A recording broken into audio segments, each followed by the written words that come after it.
नमस्कार दोस्तों, ज्ञान गंगा में आपका स्वागत है।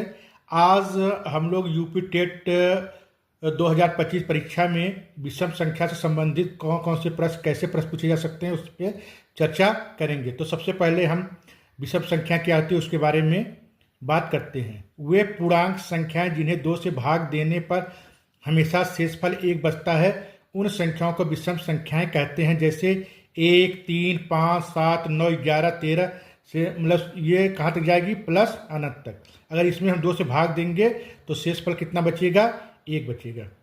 धनात्मक संख्याओं के साथ साथ ऋणात्मक संख्याएं भी विषम संख्याएं होती हैं। जैसे ऋण 9, ऋण 7, ऋण 5, ऋण 3, ऋण 1। क्योंकि ये पूर्णांक संख्या होती हैं इसलिए ऋण अनंत से शुरू होती हैं, प्लस अनंत तक जाती हैं। अब विषम संख्याओं को कैसे पहचानेंगे? अगर बहुत बड़ी संख्या दी गई है तो उनको हम देख के कैसे पहचानेंगे कि ये विषम संख्या है कि सम संख्या है?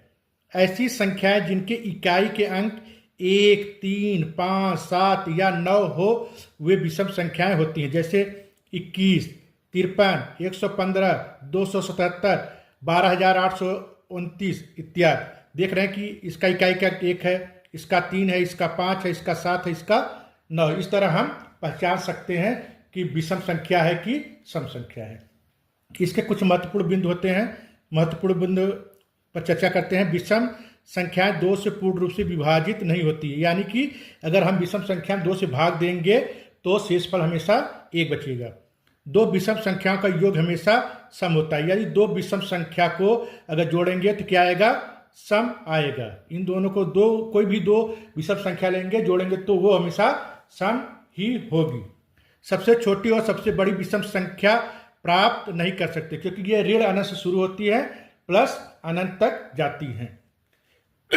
सबसे छोटी प्राकृतिक धनात्मक विषम संख्या 1 है। अगर प्राकृतिक या धनात्मक विषम की बात करेंगे जो सबसे छोटी हो वो क्या है, 1 है। 2 या 2 से अधिक विषम संख्याओं का गुणनफल हमेशा विषम होता है। आइए इस पर कुछ सवाल है, सवाल देखते हैं।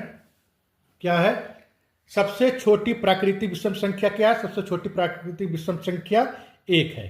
3 अंकों की सबसे छोटी विषम संख्या क्या है? 3 अंकों की सबसे छोटी विषम संख्या 101 है। विषम संख्या है 1 गुणे 2 गुणे 3, 2 गुणे 4 गुणे 6, 2 गुणे 2 गुणे 2, 5 गुणे 5 गुणे 5। अगर ऐसे दिया गया है तो अगर सम आ गया किसी में सम संख्या तो हमेशा सम संख्या होगी, इसलिए इसमें विषम संख्या क्या होगी, ये वाली। अब यह है निम्न से कौन सा कथन सत्य है? विषम संख्या को विषम संख्या से गुणा करेंगे तो हमेशा विषम संख्या ही आएगी।